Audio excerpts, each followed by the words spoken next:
Hello, everyone, and welcome to the Xbox NA Tier 2 Grand Finals here at the Console Gaming League. I am NSB, and I'm joined on this beautiful night by Joker's Ransom. How are you doing, man? I'm doing fantastic, NSB. I'm ready for this exciting matchup between Frey's Warriors and Hateful 88's the defending Tier 2 champion from last multi-tier tournament. Yeah, they're definitely a strong squad coming in from their victory in MTT8, and they're looking to do the same here in the Grand Finals. As you can see, they did have quite the journey throughout the brackets. Most recently dismantling Mythos Icarus 3-0 there. So they've got a lot of confidence, a lot of momentum as they take it into the finals. Yeah, I'm gonna talk about round two, the Frey's matchup in round two. They dismantled a very powerful no-one team in round two. And honestly, my favorite to win Tier 2 this season, just after a really strong two multi-tier tournaments in a row. I was expecting this was going to be their year to win it all, but Frey's taking them out in round two, and then taking out another undefeated team in the semifinals as well. So they're a very strong team going against this defending champion in Hateful 88s. Yeah, and taking another look at the Frey's Warriors, they are the higher seed coming into this match, so they do get that first map pick. But, I mean, if we look at our lineups here, I'd say they probably have the advantage in the DPS line. Joker, would you agree? Yeah, I mean, we're not gonna see Skoweed, their MVP hit scan, starting out on DPS today, as we had some difficulties with Triton's their flex support. He was getting trouble to getting home, so we're having Skoweed starting on their support line. So we're not going to see that high quality McCree player for Frey's, but we're going to still see the Inquisitor 66, who is also an MVP candidate for Tier 2 on the flex DPS. So we're going to see hopefully a really good showing from him. Yeah, and I mean, while Frey's has this sort of blow into their starting DPS lineup, having to, again, swap Skoweed over onto the support, Hateful 88s, they're coming out all guns a-blazing. They've got all of their MVPs, all of their stars in this match. You have Firespoon Burr on the DPS line, and then, of course, the great tank line duo of Mania and Heroic Styx. And then they've also got a very strong support line, definitely one of the better ones in this Tier 2 scene. So comboing up with that star tank line, it'll definitely be a lot of heavy brawl coming out from them. Yeah, I'd have to expect it, especially with Pro Sticks being a really good Reinhardt player. You've got to play with into your strengths, especially in Tier 2. So we'll probably be seeing that brawl style composition. I know Mania is also a very good Zarya player as well, so we should probably see a lot of brawl coming out, especially with how all the tanks have been changed recently. Yeah, and again, taking a look at those DPS lines as our first map is going to be Busan. Do you think that Frey's will really be able to play into their strength of Inquisitor here on Busan, as it's a very versatile map? You definitely see a lot of the hit scan on downtown, but the question is if they could keep it up on the Sanctuary and the Mecha Base, which are two very different maps. Yeah, I mean, you could see a lot of different things from Inquisitor. You could probably see probably an Echo or a Pharah on the not downtown. What is that one with the big drum? I keep forgetting the names. Sanctuary. Thank you, Mr. Production Man. We are rocking with Sanctuary. You could probably see a Pharah or an Echo on that, as it's a very open space. I'm thinking probably a May on Mecha Base, as it's very closed in, and you need to control those pathways to the point. And then we could see really whatever they want to run on downtown, as it's another open map, and we could probably see another Pharah or Echo. Yeah, and I mean, we can't say it enough. This map is definitely very versatile. Frey's have definitely selected it for some sort of strategy that they might be doing. But I mean, we're not going to waste any time just talking a ton about these MVP players. We're actually going to show you them popping off in this game. And again, we are going to be jumping straight into Busan. It looks like the first map within Busan is going to be the Mecha Base. So definitely a lot of brawl. Which team do you think is going to come out better on this May? That would definitely be very strong if they even run it at all. Well, I still think it's really about team coordination. If you can bait out wall or stick together the entire time, it's really just about that. But we're not looking. It's not look like we're running brawl at the moment. We're gonna be running a BAP with a Xenia, which is really good. I mean, it can do a lot of damage. You got to get that Discord or on the opposing Rhine, and we're gonna see who can if 88s can do that. Yeah, and 88's definitely coming out with the high damage composition, and you can see that damage already coming out early as the Immortality Field is deployed by Skoid here. Marvin dropping very low as he looks to get some charge around the backside, but the McCree duel is going to be the first thing won by Frey, as they definitely had the better positioning here around these corners, and Inquisitor is just going to continue to lay in those Fan the Hammer tons of damage going onto the shields. It looks like Flaming Master will get the exit kill, and Frey's starting off strong here. Yeah, we saw the positional advantage coming in from Frey's early there, with the Inquisitor surprisingly being on a hit scan roll, getting a lot of damage onto shields with a Fan the Hammer, and we're going to start off the early fight with Inquisitor taking down Proastix. Yeah, and definitely the amplification matrix and just the speed boost of Cool Guy played into that. Another Fire Strike exit kill. What do you think Hateful 88s can do? Do you think they take another rotation, or do they utilize this Transcendence really well? Yeah, I think we're seeing them utilize a different entrance point to the point here as they're rotating around right. But here comes the grab out from Marvin. Yeah, very early grab. It's going to force out a lot of ults in response here, but the shatter is going to be huge here from Flamin' Master. He falls to a shatter of 88s here, as now they're going to re-aggress back onto the point. Burbird with 2. He's looking for 3 as Skoid drops down momentarily onto the point. He's going to get a bubble, but I mean, that won't last long as we get about halfway up for Frey's Warriors in terms of percentage, but it's finally flipped back. Yeah, as we saw, there was a big shatter coming out for Flamin' Master, but there was no follow-up from his team. Couldn't get the kills necessary. We saw Inquisitor going for a lot of Fan the Hammers, but Proastix got up and then got a huge shatter himself. Very aggressive amplification matrix to start off the fight from Skoid, but the response is definitely stronger here. Marvin's not going to get out with that charge. He is killed off as Fire Spoon finds 3 at the end of this one. Yeah, 3 from Fire Spoon there, and that's just going to clean it up. Burbird having his Death Blossom online. Look for Inquisitor to stun him out of that so they don't take that much damage, but we could also see Cool Guy go using the Sound Barrier in response as well. It would definitely be crucial if that stun comes through, because if you are Frey's, you want to save that Sound Barrier for Mania's Graphitic Flux. Speak of the devil, he drops it in, and that's going to pick up a lot of damage here. Cool Guy dies before he can deploy the Sound Barrier, so it's not even going to come in this fight despite the Death Blossom and the Gravitic Flux being used. It's going to be the 88s taking control, taking the lead in percentage. Yeah, we saw Burbird did actually try to use that Death Blossom, and then he tried to get into the backline, but Inquisitor seeking him out, getting that stun onto him, and then getting the kill was thinking, and that still didn't end to a win of fight for the side of Frey's. Support ultimates being used from both sides. You're going to see Zephyrize keeping most of the team up with the Transcendence, but not through that Deadeye. Inquisitor pays for it with his life, though, as now the tanks from Frey's drop onto the objective without their big DPS coming through.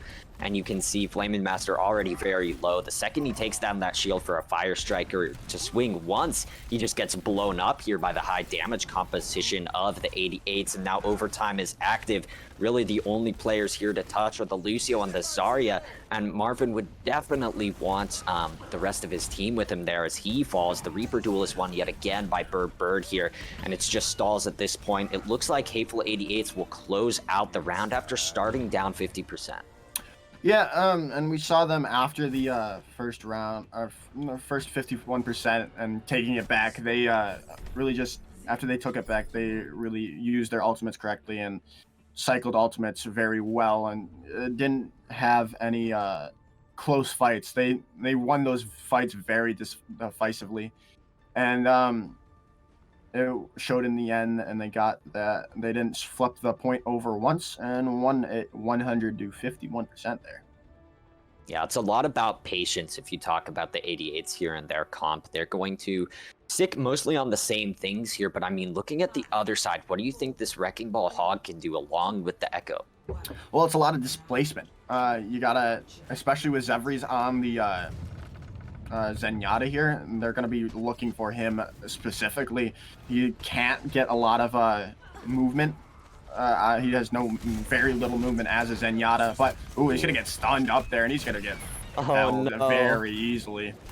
Yeah, the body block even came through here as Fire Spoon drops in, lands the headshot, so now there's no Echo in the mix for Freys as they look to maybe even contest the objective here, but they're going to play it smart. They're going to back off for the moment as Inquisitor takes a route behind the 88s just to wait for this next fight to begin. Yeah, as we see Fire Spoon getting that exit kill onto Marvin there. Interesting pile driver coming in onto Flamin' Master. He's going to try to get out, but I don't think he will as... Bird. Oh, no, he does indeed. Bird was there, but could not finish the kill onto him. And it's looking really dominant right now for the side of 88s, but Fire Spoon going down to the Inquisitor. Yeah, finally this Tracer able to sort of dissect the backline, and now he's going to have the help of the Wrecking Ball, the Flamin' Master, but every time he rolls in, he instantly takes about half of his damage here, and he's not always going to have those adaptive shields available. But I mean, the early pick seems to be enough here as you're just going to have all of Freys contributing to the kill feed. You're going to see the hook to finish things off. But if we look at ultimates in the top right, a lot of check marks are going to appear in this next fight. Yeah, we've got almost three ultimates online for Freys. Skoweed having that Transcendence online is going to be huge, especially if he can stay out of Pro with Stick's Shatter. He could probably use that, save his team, or if he wants to save it from Mania's Gravitic Flux, it's really up to him. The Inquisitor Ink's going to have his Pulse Bomb, which is going to be looking to get onto support, but no, he's not going to get it. But he gets out Immortality Field. That's going to be huge. Yeah, no Immortality Field means nothing really to protect from a lot of damage coming through from Freys as they look to disrupt this point yet again. But Thinking goes down first here as Fire Spoon lands a lot of damage with that Deadeye. Flaming Master goes down, and it's another headshot coming through from the McCree Extraordinaire here for the Hateful 88s. It looks like Cool Guy Goat is going to get out with his life, but I mean, Hateful 88s are really chasing down these stagger kills. Well, the caster curse is real. You say that, and Mania kills Cool Guy Goat with a rock to the face. You know, it's really that's just rough for him. But we're gonna be going into this next engagement. Flamin' Master almost has his minefields online. He can engage with minefields, but 3 ultimates online for the side of 88's is looking really good for them, but if he can kill this Baptiste out very early, but no, he's gonna get it. The peel is just great from this 88's team. Yeah, they're just so good at playing it patient, waiting for the ball to roll through, and then just sort of stunning him up, killing him. You can see there during the minefield animation, Flaming Master was killed, but he still gets one from the grave in Pro It Sticks. So no main tanks and not really much positioning for either side here. They're going to have to commit ults if they want to win this fight, and instantly the duplicate canceled out. Thinking dies to Fire Spoon as he gets another with that Deadeye. It's just 1 kill every time, but that's enough for the McCree and the rest of his squad to usually win out these fights. But Marvin popping off on the back edge of this engagement is going to keep Freys in the... Yeah, as popping that whole hog, getting 88s away from the point and getting some kills with it as well will lead to them getting that point flipped into their favor. It's up to 60% now, but it's looking kind of like 88s has enough tools to re-engage. They almost have Shatter online. They've got the rally to engage with, and they're going to use it really early in this fight. Yeah, an early rally. They're just going to be stacking up every advantage that they can get before this fight breaks out. And even though they lose one at the start, they're still going to just barrel forward. The Transcendence comes a bit late from Skoweed here, but he's going to keep Marvin alive on the backside of this objective. The Discord is onto Pro It Sticks, and as he tries to swing away, his health pool is dropping. The Immortality Field is there for just a moment, and the peel continues to be there for Mania as well. Overtime begins to burn away. There's not many members of Freys actually actually left to contest the point here, just those 2 tanks, as now both supports fall. Pro at 6 drops in the Shatter, only needs 1, and you're going to have him get a 3-piece. Firespoon closing it out on this map. And it seems like he has definitely popped off in this one. Overall, 88's playing a very smart, very patient game, and that ultimately won them the map with relative ease. Yeah, you saw they were relative ease. They win, but it was really just that team orientation that they know they've gotten really good with throughout the season. They were very coordinated, peeled for their supports. This does not look like a tier 2 team here at NSB. Yeah, and you can definitely contribute a bit of that to the coaching here. 88s have typically had very good coaches within all of their tiers, and that's definitely showing up in this tier 2 final. But I mean, we're just going to keep this rolling as fast as we can. These maps are definitely full of highlight reel plays. We saw that a lot from Firespoon. Inquisitor definitely popped off on his own. I'd like to maybe see a bit from the other DPS to see if they can swing the tide one way or another in that duel. But I mean, overall in the tank lines and supports, you're just having the 88s played a bit smarter, I'd say. Yeah, I'd have to agree. And being down, I think your main shot color is kind of rough for Frey 80 or not 88 Frey's, sorry. But what can you do? Schedules get messed up. But hopefully they can come back this next map, which I believe is going to be is it Blizzard World is next. Yeah, Blizzard World, definitely another interesting map, and it's going to be another map pick that comes from Frey's Warriors here in this series. So we'll see if they can swing it back. I think Blizzard World plays more into the hit scans and these disrupt style comps than, say, a King's Row, which we usually see in this playoffs section of CGL here. Of course, the loser gets the map pick, and Frey, I would have expected them to go for King's Row, but it's understandable why they would pick Blizzard World. Anything else you think that they might try and run here other than a bit of disruption and playing into their flyers and hit scans? Yeah, you've got to show that. I think that they are going to run that same composition that apparently is their comfort composition, that Wrecking Ball Hog again. Especially if they're on attack, I'd have to think, because I don't. If I were them, I wouldn't really run that on a defense. Maybe a dive defense if they want to run for disruption. But I could see them running that same composition again if I am Frey's. If they think it's their comfort pick, I would go with it, because you need your comfort right now more than ever.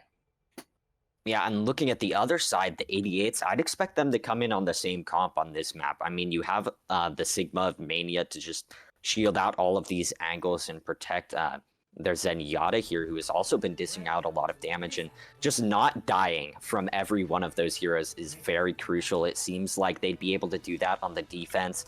But I mean, we're going to jump into Blizzard World in just a couple seconds, and it will be Brave actually on the defense. You're seeing the 88s opt for the attack, which is definitely an interesting move. Yeah, you've got to think they've got to be really confident if they're going to be running the attack first. Normally, you'd run the defense and hold them, and then you know where you have to push to. But we're seeing a very confident 88s team, and they're going to be running the attack. So, and maybe if they can get a really nice attack, they can pull the spirits out of their opponents here. Yeah, and there's a lot to analyze here as the gates open on Blizzard World Point A. You've got a double shield defense, a Hanzo Ashe there, but then you've got substitutes coming in for the attacking side of 88s. This is maybe why they picked the offense here to start off on this attacking style comp of this Zarya comboed with Mania on the Wrecking Ball. A lot of disrupt in their comp to perfectly deal with the double shield. So again, that coaching, you can really tell it's coming through, as Thinking is looking for the kill onto Datboy Doug, who has so far been undetected in the backlines. The bubble is even going to come through onto that Tracer, but they can't save Dan Rose's. The the Mercy player who comes in and immediately gets felled. Eventually, they're going to turn back and get rid of that boy Doug as he just chilled in the backside. Surprise, so low and might get out of this one alive. There was a tick gained on the objective, so I mean, it wasn't a complete loss in that fight for the 88s. Yeah, you've got to like that they got a tick at least, because, I mean, that can win you the map at either way. If you didn't get a tick at all and didn't get a cap, that wouldn't be good. But... Oh, it's a great concussion blast coming through from Firespoon here to engage on this fight, knocking everyone off the high ground and not only getting rid of the positioning with that amplification matrix, but knocking Skoweed into unfavorable position that a Baptiste would want to be in. And it looks like he dies again as the Resurrect did come through from Cool Guy Goat. He's attempting to resurrect that Baptiste, I believe. He gets killed as well. The Inquisitor, though, on the backside gets rid of both DPS with some crazy shots coming through, and thinking is going to try and do the same here on the Hanzo for Freys, but he's going to be just sort of zoned out of the objective. I believe the cap is going to come through. Yeah, it was a nice play coming out from the Inquisitor and trying to get the team back in into a nice, oh my goodness, back into an even fight, but in the end he gets felled and 88 caps the first point. Oh, a hook coming through. That gets rid of that boy Doug, who did have that pulse bomb ready to drop into the mix. But, I mean, Pro at Sticks here has a really great position up on this high ground using the Zarya bomb jump techniques here. Flaming Master still on this ball now. He's swapped off of the Orisa for objective B here, but I mean, that health pool is always going to be low when there's so much damage capability coming out from the Zenyatta.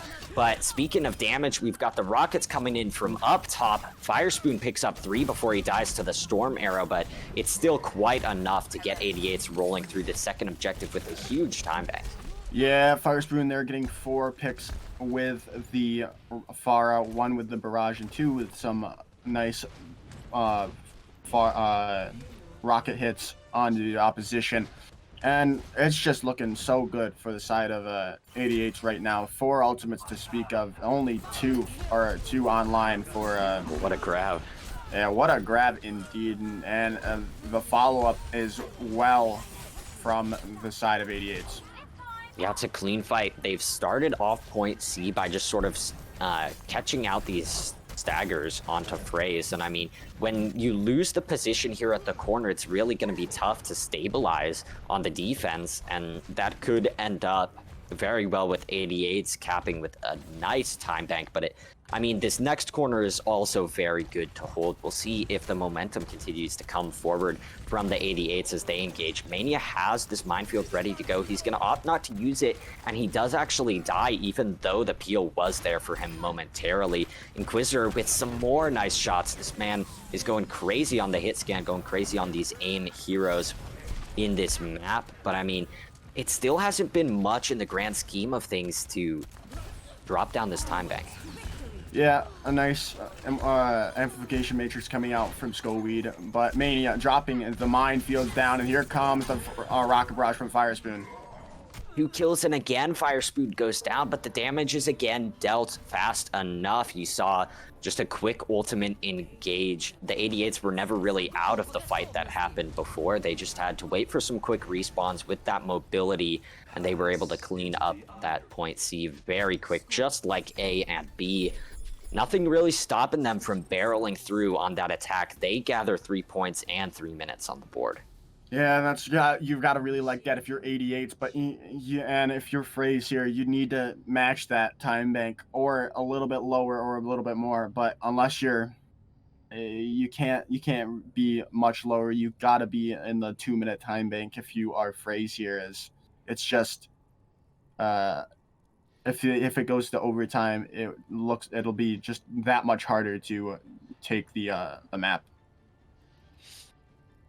And looking now at the sides being swapped, it looks like the 88s will take a page out of the Freys defense on point A. Book. They're going to run out with this double shield. Pro sticks on the Sigma instead of the Orisa. The roles kind of being flopped here. or flip-flopped, as Pro-Sticks is definitely one of the main tank players from this team, Mania known for the off-tank. We'll see if this flip proves to be a good thing, as they've actually put Dat Boy Doug on the Echo without much aerial positioning for the rest of the side. Yeah, he's looking... oh wait, sorry. Yeah, Mania on the main tank here on the Orisa, Pro-Sticks on the Sigma. It'll be interesting to see how the roles will be reversed. And it's a decent composition coming out from them. No Mercy to speak for when two very pocketable heroes. It'll be interesting to see if the DPS can do as much damage as they'd like. This is actually a really great rotation coming out from Frey's. They forced the objective, they forced the drop down, and now there's not really much shielding to stop from the pile driver. That's going to pick up one here. Inquisitor using the recall at optimal time there. Only 7 health that he had left as he's going to take down the Immortality Field. Now move on to the Baptiste of Dan Rose as he finds that kill. Mania is so low, and it looks like Flaming Master will continue to roll through him and the rest of his squad. Or actually, it was Pro-Sticks there that Flaming Master killed off, but I mean, it doesn't make too much of a difference here. So the time bank's looking similar after the point A capture for me, Frey's. Yeah, and now we're seeing some swaps coming in from 88's Mania, swapping over to the Roadhog, and Zevries onto the Brigitte, trying to deal with that wrecking ball of Flaming Master, and they deal with it very quickly, and he is felled very easily. But now we're going to be going into this next situation. Marvin, another early pickoff coming in from Dat Boy Doug. I don't know how this is not looking like a good first fight for Frey's here, NSB. Oh, let's go. But we're going to get into Skoweed, going to take down Dan Rose's, but Mania is going to be following Inquisitor, and they're going to have to regroup here. Is Frey's Warriors. They're going to be able to push it for a little bit as 88 is backing off, trying to regroup. But 2 ultimates on the line for Flaming Master and the Inquisitor. Going to be looking to drop minefields on the team, the majority of 88's here, but the hook coming in from Mania and Dat Boy Doug going to be taking out the Inquisitor, and the stun coming in onto Flaming Master. No, the minefield ultimate could not be used from Flaming Master, and the res coming out from Dan Roses onto Pro-Sticks, and that's going to be another fight win for 88's here, as 2 ultimates now online for Flaming Master and 88's, or sorry, Marvin, and 88's only having Dat Boy Doug's ultimate to speak of, with Pro-Sticks and Mania in the reserves coming up to their ultimates as well. Here comes the minefield out from Flamin' Master. Dan Rose is gonna fall to the minefield in the end. Dat Boy Doug gonna get the Inquisitor with a nice use of the high noon. Marvin getting his counterpart Hog out of the fight, but it's anyone's game right now, as no other picks from either side at the moment. As yeah, okay, but okay, Mania looking to get use his whole hog here coming up soon, as we're seeing Pro-Sticks using that rock to get some damage out with the Inquisitor, getting a focusing beam kill onto Dan Roses, but he's going to be felled in the backline. But a follow-up from Flamin' Master onto Fire Spoon. Flamin' Master with 2. Marvin as well, getting Zevries out of the fight, and this is Pro-Sticks on the point left. As Flamin' Master getting the pick onto Pro-Sticks in the end and looking to get some staggered kills, but no, he's going to go back, get a health pack and regroup with his team, or try to get a pick early. Oh, but that's going to be the point capped in favor of Frey's Warriors, as they wasted ultimate of Skoweed right there, but it's going to be able to be enough to get them off away and not engage into that. So we got a little free push coming in from Frey's Warriors here.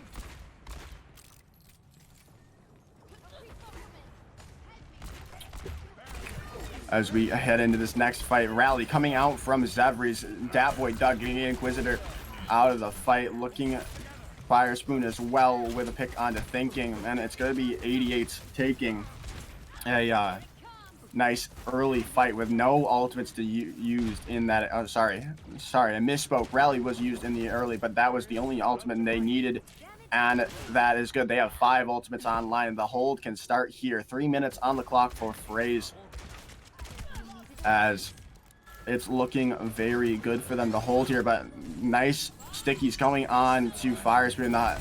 Deadeye coming out from Dat Boy Doug. 3 ultimates used from the side of 88. No kills to speak of, but there we go. Pro Sticks getting Marvin out of the fight, and Inquisitor falling to his death, it seems. Thinking getting a pick on a Mania, but that looks like it's going to be it for the side of Frey's picks, and another hold coming in strong for the side of 88s.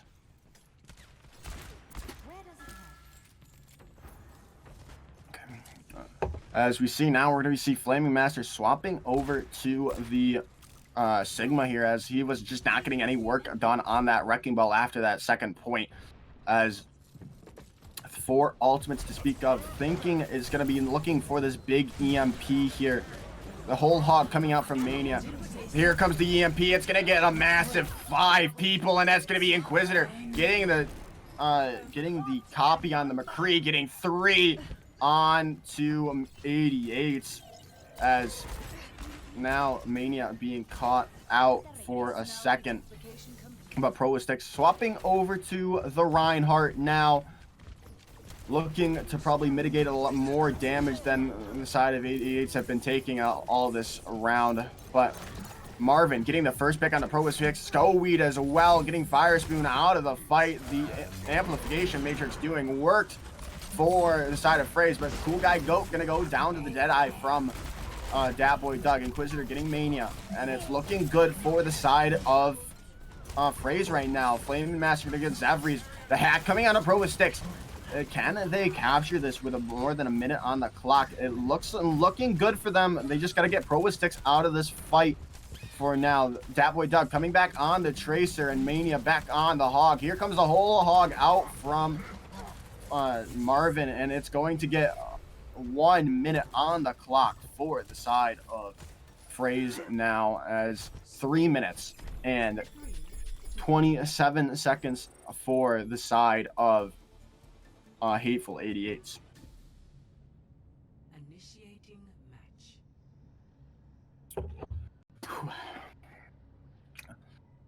As we're gonna go, it's all right. As we go in next to this next overtime round, we're gonna see what compositions they're gonna be rocking here. I'd expect more of the same from both sides. However, I'm wrong. Flamin' Master is gonna be opting for the Sigma instead of the Wrecking Ball this time, as I think he probably realized that 88's we're probably going to guess that he was going to run another Wrecking Ball into this, but the side of 88 still opting for a very simple composition to what they were running before. They're going to run in a Pro with Sticks, however, on the Orisa this time, and Mania on the Sigma. Dan Rose is on the Baptiste again, and Zevries, however, going to be on the Lucio instead of Zenyatta to start off with, and it's going to be really interesting to see how they use the Lucio speed boosts in this composition for especially with Orisa and Sigma. But we're going to see a nice Thinking gonna be rocking that Sombra again. He used that to perfection pretty much on their last attacking run, getting some huge EMPs, and that's gonna be a hack onto Mania. He's gonna not have that shields anymore. Pro with Sticks gonna be using that Fortify, trying to mitigate that damage coming in from the side of Frey's here, as Mania hacked yet again. He's almost down. He's just got to get the focus coming in. But that's a huge immortality kill coming in from Dan Roses. And Fire Spoon's going to be getting the pick onto Thinking. Thinking only 35% up to that ultimate. You'd like to been a lot higher. But Scoweed can already have that amplification matrix online. Marvin getting that boy Doug out of the fight. They're going to have to rotate the point now here, as Marvin is going to fall to Fire Spoon. Here comes the Gravitic Flux Fire Spoon with 2, thanks to Mania lifting him up. He puts him down, and it's going to be. It looks like the side of 88s are going to be able to hold it with 52% on the point onto point 1. I am back after what seems to be 2 exciting rounds here. Frey's definitely continued their movement on their last round of offense, as it seems. Just going off the scoreboard, it still looks like it's in the favor of the 88s. But I mean, if you had just a couple sentences to give a quick walkthrough of the spectacle of this last round, what would you say, Joker? Yeah, I mean, it was a nice overtime push coming in from Frey's. You'd like to captain, like to get some capture percentage, but 52% is not bad.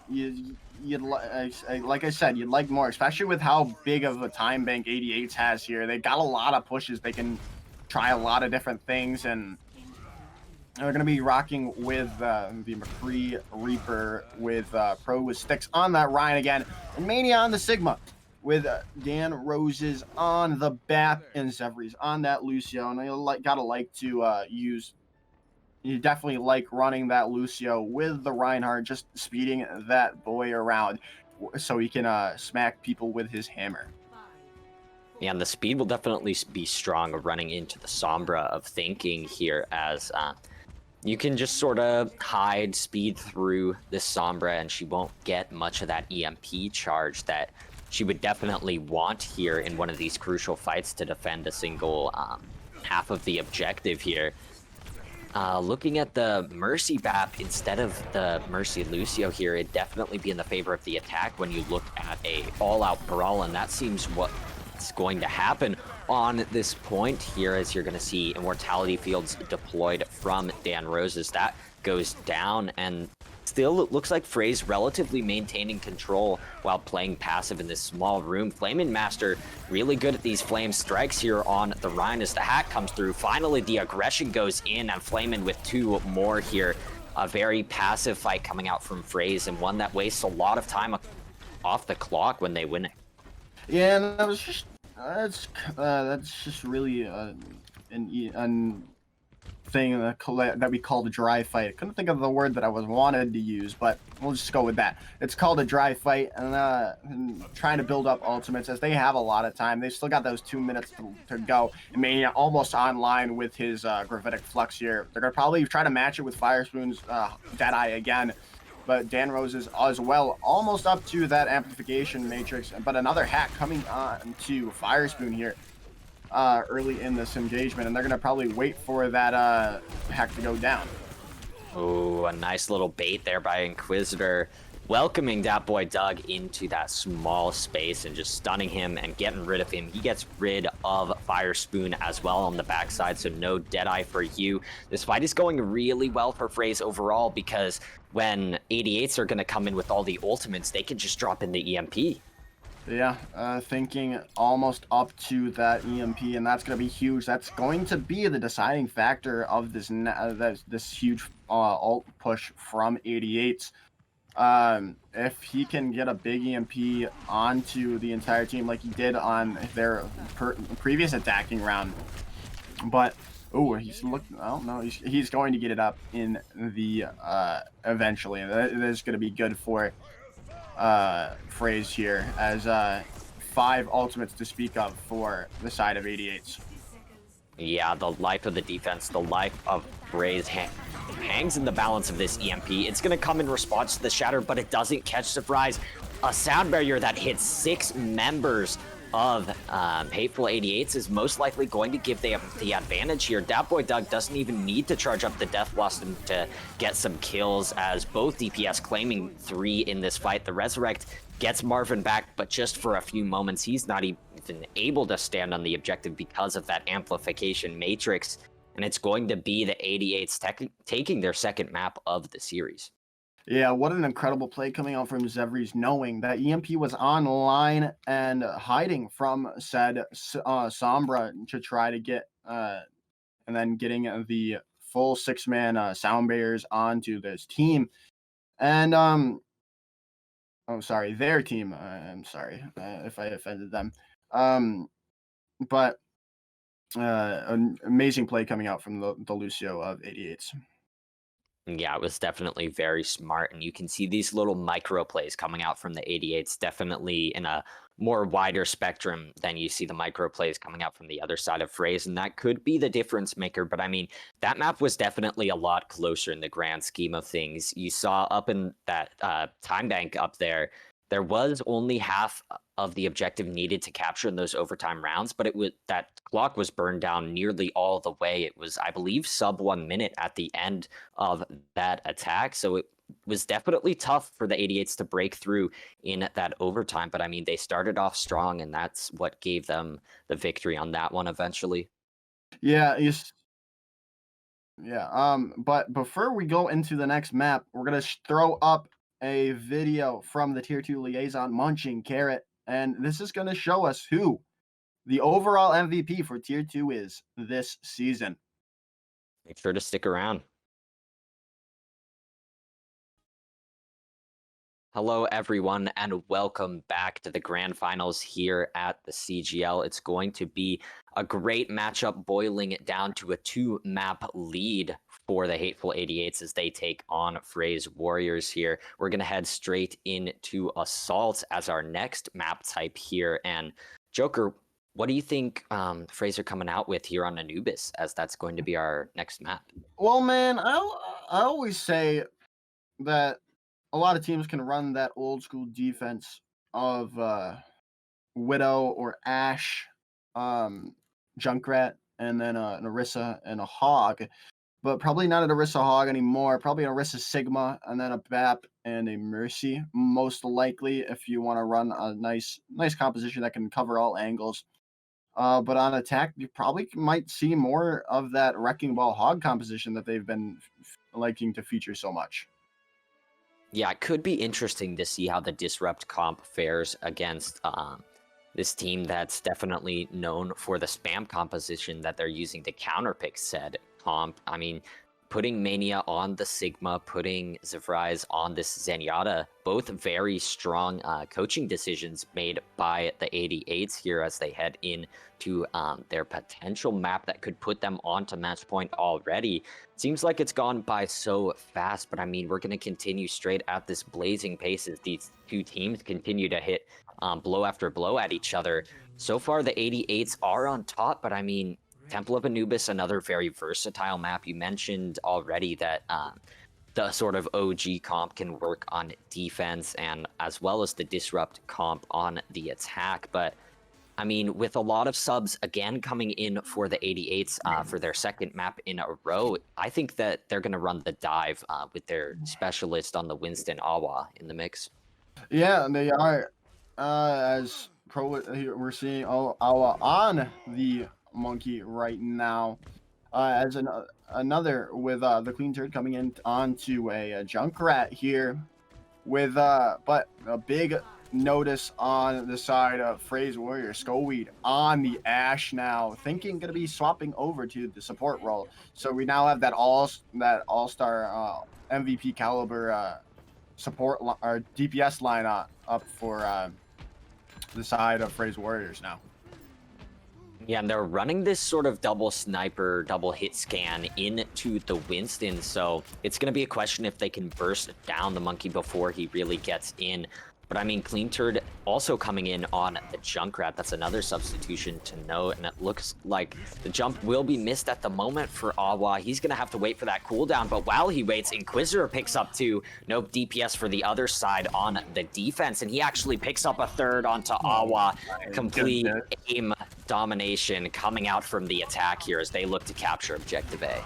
Man, I like to joke with Skullweed that he's a Widow one trick, but what a nice play coming out from the Inquisitor on this Widow here.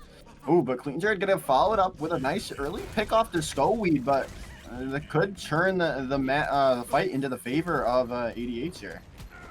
Zevrise just jumps onto the objective in time. In fact, there was only a singular decimal point of percentage left to go before they started that contest. But I mean, that's all it's going to be in the end, just a contest here.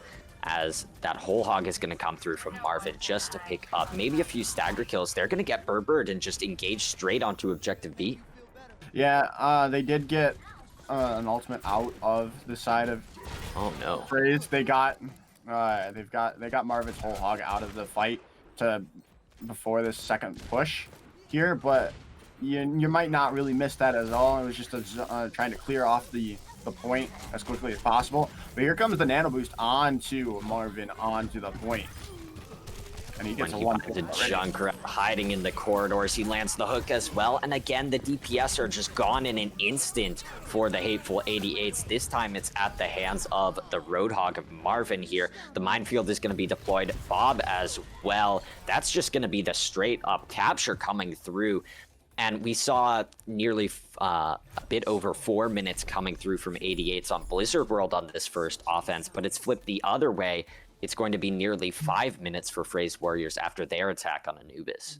Yeah, and they're just looking so much more confident now with Skoweed on this DPS duoing with Inquisitor. They know they have an amazing DPS line, and they are very confident of this team. They know they can help them win their matchups, and it's really showing in their gameplay. That was just it looks very different from the team that we saw the first 2 rounds, the first 2 maps of this series, as it was just pure dominance coming in from Freys.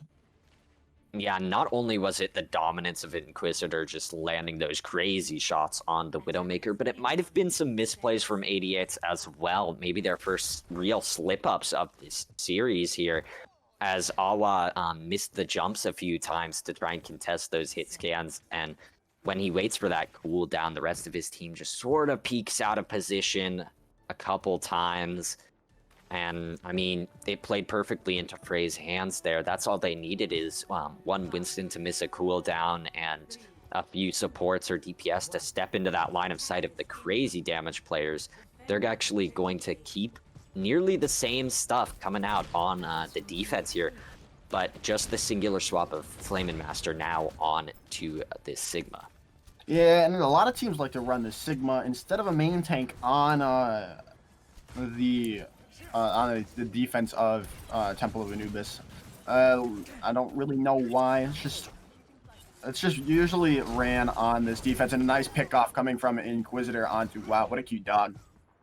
I mean, they just continue to get these crazy shots landing through, and you can see that some of 88s have made the rotation all the way around the back edge, but by the time they get onto this high ground, you're going to have Inquisitor rotating onto the opposite one.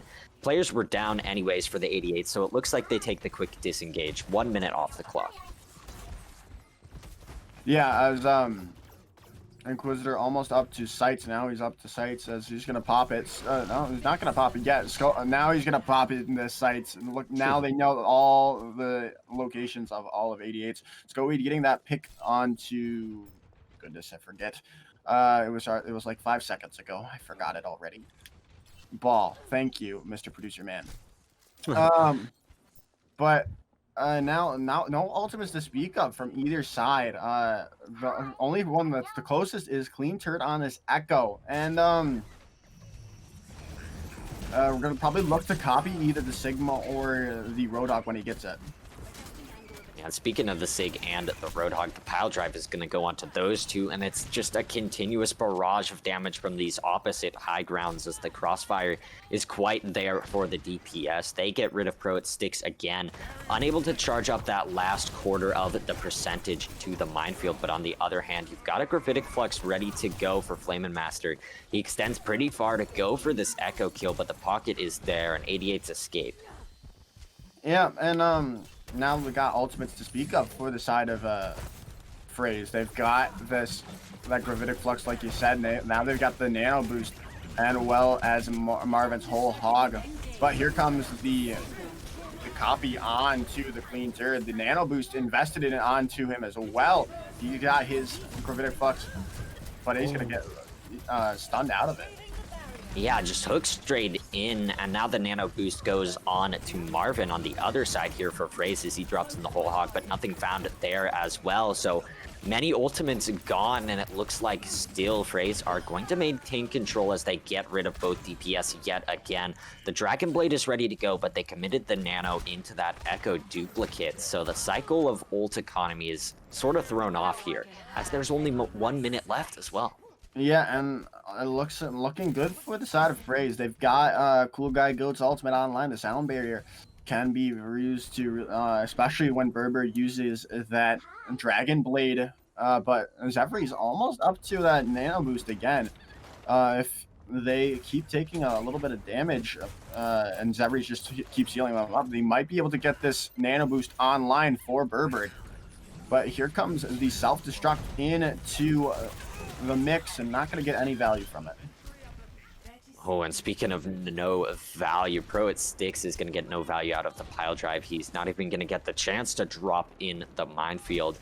Again, it's just great positioning coming out from the other side now. I was complimenting 88s on their positioning so much in these previous maps, and Freys seems to be the ones taking control of this sort of mental duel here. Now they drop in the Gravitic Flux, and if Berber dies, this could be so crucial for the defense. But I mean, the rest of the team is dying around him as he commits in this Nano Blade, but he has to, as it is overtime. So many ults dropped in from the backside as well. They maintained control of their positions.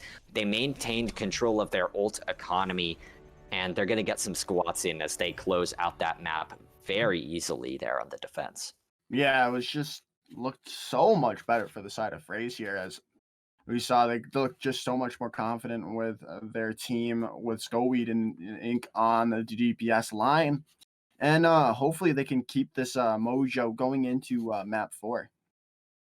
And it'll be interesting to see what 88s now opts for, as they have the map pick for the first time in this series, because with the higher seed of Freys getting the first map pick and then losing that first map, they also got the losers picks in Hybrid and Assault. But I mean, finally this sort of pick advantage in the escort section is there for the 88s, and they could again put themselves on to match point. It's a longer series here. It's a 1st to 4, so we're not going to see a super crucial map right here, but I mean, it's still going to play a lot into the momentum of the series if Freys Warriors can either tie it up or Hateful 88s sends it to match point. Yeah, and we're going to be going into Havana. An interesting choice. Not many people like Havana.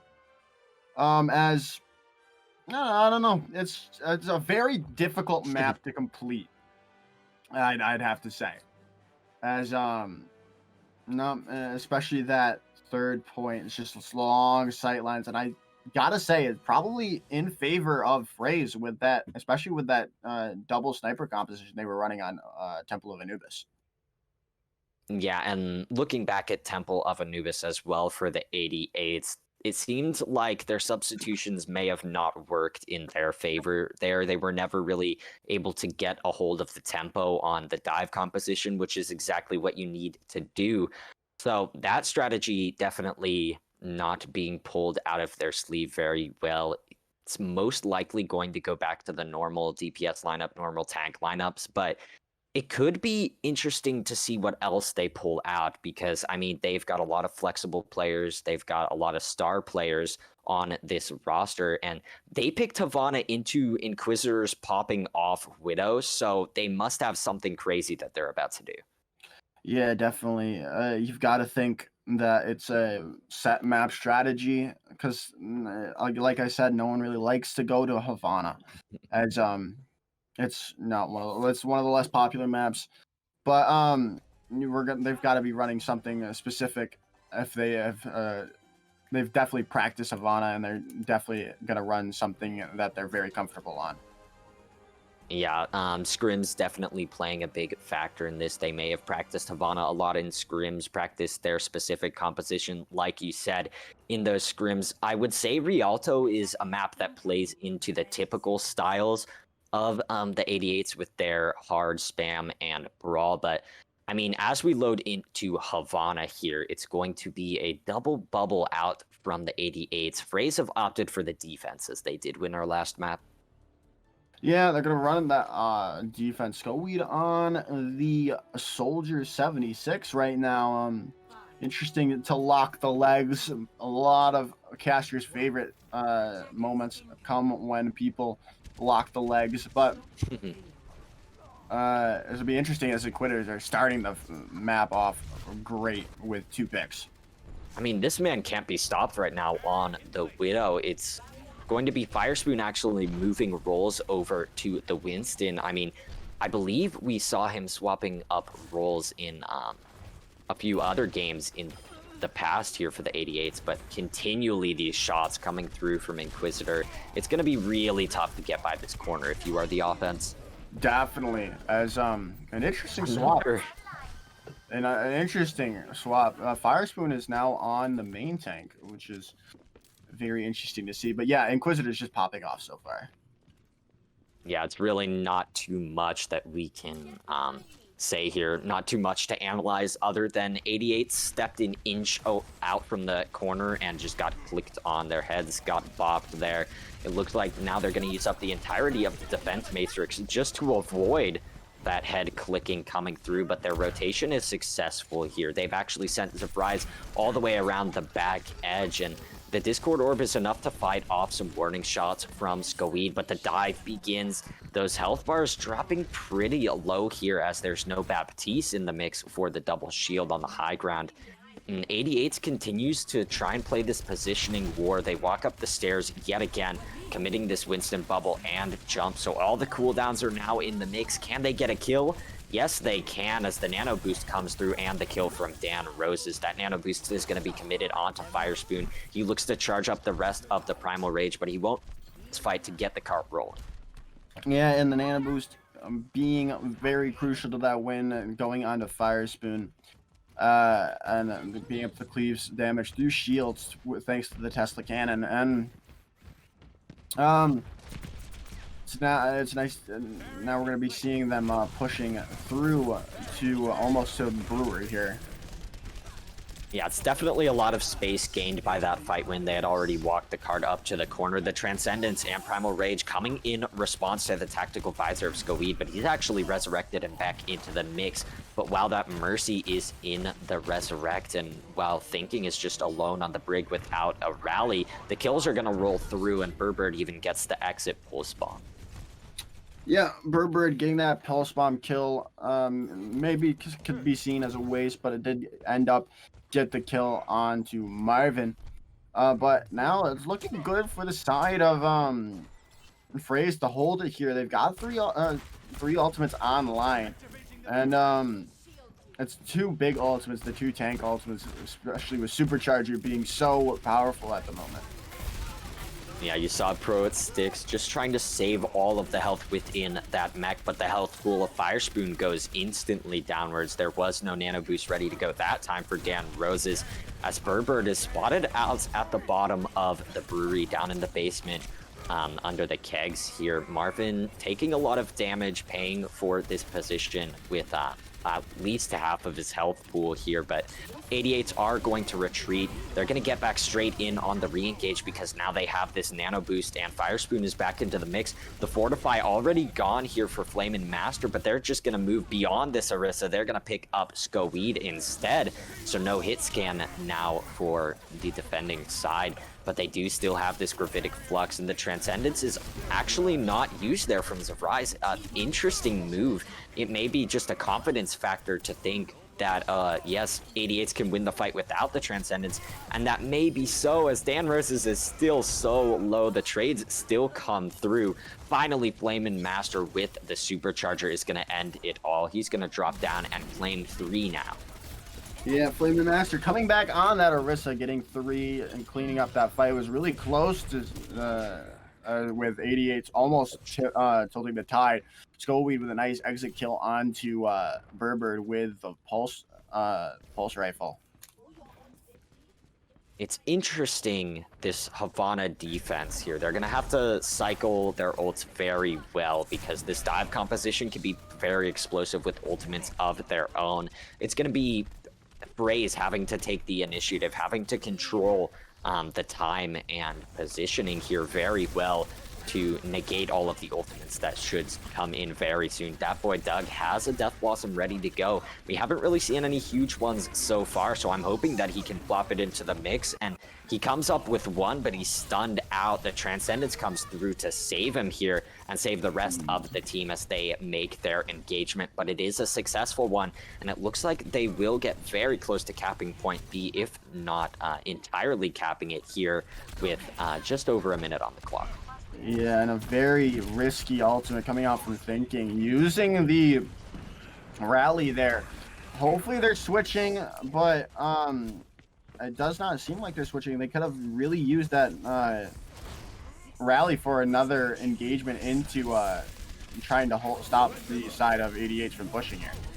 Yeah, having the continuing healing coming through from the rally is a really good engage tool, but they're not going to be able to sustain Flame and Master for long. The self-destruct is on the cart. Nothing can really sustain through that one other than the sound barrier. And I mean, Thinking is just swapping over to this Lucio and still getting killed on the retreat. Both of these sides very good at claiming the exit kills, and that's forced these fights to be few and far in between.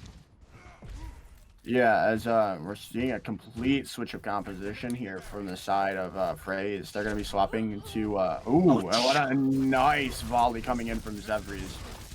Yeah, I mean, no time to think here as, again, 88's just now taking the initiative. It seems like this control of time and control of space is really what makes the difference in this match. We've seen a few off plays, but I mean, that hasn't been the only thing that we've been watching here. The hook comes through. The Wraith form is there to save that boy Doug for just a moment. And Pro at 6 will get out with the boosters, but I mean, Reaper only has that teleport, and that's not going to come through here as another kill comes through. Both supports now gone, so still more late staggers coming through, and that's going to burn an entire minute here for Freys. Yeah, and I really like the swap coming in from Frey's Inquisitor swapping over to the Reaper, trying to deal with Fire Spoon diving into their team with those rocket or those shotguns, but another nice pick off from Zevries. Now, this is really interesting what the 88s are doing. They only had a few people swap over to the Brawl, and it looks like Zephyrize is just going to carry the start of this fight. 2 kills and 2 members in favor of the attacking side as they walk through onto the objectives. Goweed and Marvin both committing their ultimates into the mix on the Soldier and the Hog respectively, but nothing really claimed for Freys. They haven't gained a full advantage in this fight. Another volley comes through from Zevrise, but it doesn't completely get rid of Skoid, and both supports are gone, so it's going to be a retreat for 88s, but they don't really have much time. Yeah, 88's opting to go for Ryan Winston Bulldoze composition for a little bit there, but swapping off to a Hanzo instead. But here comes the Gravitic Flux out, as well as the Amplification Matrix. And speaking of the Amplification Matrix, Pro at 6 finds 2 with the Fire Strike through that ultimate. You've got the Nano Boost in the mix as well to just amplify that damage even more and make sure it gets those kills. It's not a super clean fight from 88s though, so I'm expecting a re-engage coming through very quickly, but they can deal with these heroes one at a time as they stagger onto the cart still with only 4 players in the mix for the offense. It looks like Skoid is going to try and wrap around the back. There's a Deadeye on the point, flicks over, and that boy Doug picks up the Inquisitor. He's going to get rid of Skoid as well with the help of Dan Roses. Both of the supports popping off in the mid-fight here, and those final meters are captured, and it's a full bank on Havana. Granted, it wasn't overtime, but still, that is quite the feat, like you said. It's so hard to attack this map. Yeah. It's been really... It has been... it was really tough for them to get that get the full capture. As we saw, it was in overtime they were able to capture it. But it was just some nice playing coming out from the tanks from 88 there. And we definitely see if Freys can capture with more time. There's pretty much you can capture with more time or tie them at this time because you can't get lower than what 88's got. But we're gonna be seeing another newer meta comp that hasn't been run a lot, but until more recently, we're gonna be seeing Orisa Reinhardt coming out from the defense of 88s. This spells close hold for me, Joker. I'm definitely thinking that the 88s just walk straight at the spawn doors. They've got 2 shields. They've got 2 survivable tanks with big health pools and big brawl potential. They've got Dat Boy Doug on the Pharah for the control over the spawn room. It's a play we've seen a lot before that's going to come out here as they just walk straight up. The close hold begins, but the question is, how long will it last? Either way, I'm going to like it here because it just keeps wasting time off the clock. 2 early kills, and it seems like it's already a success here for 88s.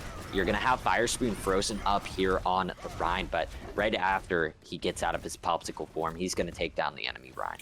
Yeah, as the close hold is really just good, especially with the fact that you can get a if you lose early, you all have to die, and then you can get another engagement, a full team engagement. Unless if you're taking fights at the corner, you could just have some stragglers and maybe get a full team fight. But you'll definitely get a full team fight if you are holding close like 88s is right now. Yeah, and those early rockets coming through. I believe Thinking was looking for a nade around the backside because he wasn't connected with his team, and he didn't find the nade, and he was killed off here by the Pharah. There's 2 hit scans in the mix for Freys, but I mean, you're trying to hit scan a Pharah who's just chilling on top of a roof. That's pretty hard here, as you're going to have so many ultimates ready to go for the next fight in this close hold. Yeah, and we're seeing the first ultimate coming out from Dat Boy Doug, but it's gonna only get Scoey, but Inquisitor's gonna follow it back with 2 of his own. Marvin gonna get the pick onto Zephyr. Mid fight.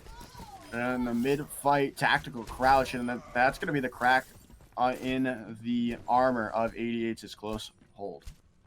Again, it's just Inquisitor popping off. I believe he had 4 to his name by the end of that fight. He's already charged up the Deadeye after just swapping about a minute ago here. But still, the ult advantage goes to 88s. Do you think they play it kind of long to wait for this Blizzard, or do you think they just go straight in with the Supercharger? You gotta probably think they're gonna engage with the Supercharger, and they do indeed. Dat Boy Doug gonna get the Inquisitor out of the fight, and there goes the Shatter down as well. Yeah, they get rid of the MVP here for Raze, but in turn, Pro-Sticks falls. So no Orisa to utilize that Supercharger extra damage behind their own shield. The freeze comes through onto Marvin, but that health pool is definitely going to stay topped up with Thinking right behind the Hog. He's going to find the hook here, as now it's going to be Firespoon moving all the way deep here. He's going to pay for that kill with his life. That's not where you usually see a Rhine mid-Havana fight. Inquisitor is now going to win the revenge duel with Dat Boy Doug. He's also going to take out Surprise, and this hit scan duo for Freys really popping off, but point A looked quite shaky for them. Yeah, Inquisitor's just been popping off all series long, even if they're on the wrong end of the results of the maps. He's just been putting on so much work for this squad here. He's still going to have that Deadeye ready to go. Flamin' Master on the ball is going to be able to engage with the minefield. It will be a question who can engage first, though, as there's a lot of ultimates still ready to go for the 88s. They're rotating around this side. They saw Marvin, and they're immediately trying to get rid of him. A lot of ults going into the mix, and it looks like 88s are the ones to engage first. That's going to pay off well for them. Inquisitor just slowly shimmies behind the wall to pick up Zephyrize with that Deadeye, the stun battle, and the fan the hammer. Looks like more RNG shots are going to be hit Dat Boy Doug's favor, but he dies as Flamer Master is still just sort of chilling around this edge of the outside. He's going to retreat, though, and he's going to save this minefield for next fight. Yeah, as he should. There's no real reason to engage with minefields at this moment. Not enough team to follow up on the damage from the mines. As well, with Skoweed having this having his ultimate online as well with Marvin. I think this looks good for the side of Freys, especially if they can get a nice pick with the minefields. The roll comes through. Flamin' Master is momentarily stunned up after getting that minefield into the mix. You saw Shatter go down for Fire Spoon, but Marvin trades that back with an ultimate of his own, actually getting rid of the Reinhardt. It's all blue in the kill feed as Inquisitor finds another 2-piece. Skoid is going to add 2 to the mix. No 88s left to stagger onto this objective, but I imagine we'll see a touch closer to the end of the objective. Yeah, kind of an interesting fight from Frey's there. They used all 3 of their ultimates. Inquisitor getting Boba Sticks out of the fight. The Blizzard's going to be huge from Berber here, but it's not looking like it might not be enough as Inquisitor is going to get the high noon kill onto Berber in the end, and they're going to be able to capture it. Yeah, Dat Boy Doug trying to trade back a few, but it was all in vain there for the 88s. They're swapping onto the Hanzo. That might be the first of many swaps, but I think they're actually going to keep this Lucio and the Rhine. Yeah, it looks like they are. Dat Boy Doug going to be swapping over to the Ashe. Not going to get a pocket, which is interesting at the moment. Maybe he can... I mean, if you can hit your headshots, you can hit your headshots. You don't need a pocket. But as I spoke too soon, Dan Roses is going to be swapping over to the Mercy, most likely to pocket Dat Boy Doug on this Ashe. But it's not that pocketed Ashe that gets the first kill in this engagement. It's going to be Berber who gets rid of Skoid, but the Resurrect is there from Frey's Warriors. Cool Guy is still pretty low from that daring Resurrect there. The Mercy's health pool was chunked down quite a bit, but they will be topped off as now Inquisitor is on this Widow. Definitely something very dangerous here as he already gets rid of Pro at Sticks. But the kill is still coming through the other ways. If Rise shoots 2 through the Amplification Matrix, and that VAP is going to seal the deal. Yeah, as we saw Flamin' Master resetting off the map. Skoid almost up to another ultimate for him here. It's gonna be interesting to see how they engage with the minefields. Not many places to grapple in this open end of Havana here. Flamin' separating 88 off. He saw the Mercy and the Hanzo sort of stuck behind the minefield. Zephyrize, however, is going to be stuck in front, and the pile drive picks up that kill. Pro at Sticks just trying to shimmy around the minefield, but doesn't make it across the bridge. He's going to be felled as now Fraser walking into a potential overtime fight at the same point the 88s are. Yeah, and it's really going to be up to who can manage their ultimates and who can get them up quick enough during this last fight, as Marvin almost getting felled there in the end. But thankfully he had his breather still away. And here comes the nano boost onto Marvin, and the whole hog going to do so much damage. Marvin out here getting a lot of damage done in the front line. I believe that boy Doug had wrapped all the way around into the backside of Frey's Warriors, but it's going to be Cool Guy Goat getting the kill with the Valkyrie onto that flanking Ashe here. He's going to swap to the Tracer to attempt to stall, but his other DPS is gone. Marvin's still doing a lot of work here on the Roadhog, but the Shatter finds both supports. The nade comes through as a dying wish from Thinking, but it still continues to be trades back and forth. The card is just inching ever closer to this objective. You're going to have a DPS touch. You're actually going to have 2, but the kills roll through, and Frey's barely squeaking it by point C. All identical here. Both teams capturing the entirety of Havana on the attack, and both teams with 1 minute to put together another offense. Yeah, and both teams being able to capture the point, which is very rare to see, like I keep saying, but not showing it in this matchup. It'll be interesting to see if both teams if they switch up any compositions that they're going to be running here, or are they going to be sticking with what they ran on both of their attacks and defenses. So now that Frey's is on the defense, I believe, here, after just attacking, it'll be interesting to see if they opt for the close hold, because both teams were able to burn off a lot of time on those first few engagements. It was Frey's with the long-range shots from Inquisitor and 88s with the close hold. It looks like they're both going to go for the same old, except for one key swap. That's that boy Doug on the Bastion. Yeah, they're running for a double main tank style double main tank style bunker composition here with the Zevries and Dan Roses on the BAP and Zenyatta here, and we're just gonna be running with Bird with a Hanzo. They're gonna be running a pirate ship composition, it seems. Yeah, so much shield break available for the offense here as they already get rid of both. Unfortunately, Inquisitor not able to find these opening picks that he's been doing all series because of the infinite shields available for the attack here, running two very strong characters in the Orisa and the Rhine. He finds one headshot, and Thinking is actually the first to go down as Surprise again with these crazy volleys on the Zenyatta gets rid of the Inquisitor, wins the sniper duel with the craziest of snipers here in Tier 2. Burbird now just scouting as Frey's is still not rotated around to the point. Yeah, they gotta definitely drop down soon, but they're gonna be going into a hail of bullets from that boy Doug on the Bastion here. The Skullweed almost felled. Marvin gonna get that boy Doug out of the fight. That's gonna be huge, but it's gonna be still in favor of 88s now. Yeah, it's a crucial pick getting rid of that Bastion, but the question is, can the rest of the team even survive the rest of 88s here? The damage seemed to be too much for them in this fight, and they're going to have to settle for a point B hold. Yeah, and they definitely, they're doing a lot of swapping here. I don't know if they'll be able to do a point hold here, as they don't have many ultimates to speak of. Thinking only the only one close to it as Flaming Master and Marvin swapping both tanks here, going for the old school or from a couple seasons ago. Never mind. You're gonna be running the Sigma Roadhog, which we saw a lot in Overwatch League playoffs a couple months back. But precious seconds wasted off the clock here, just trying to decide which tank line they want to go with, and 88s have already walked it around multiple corners here.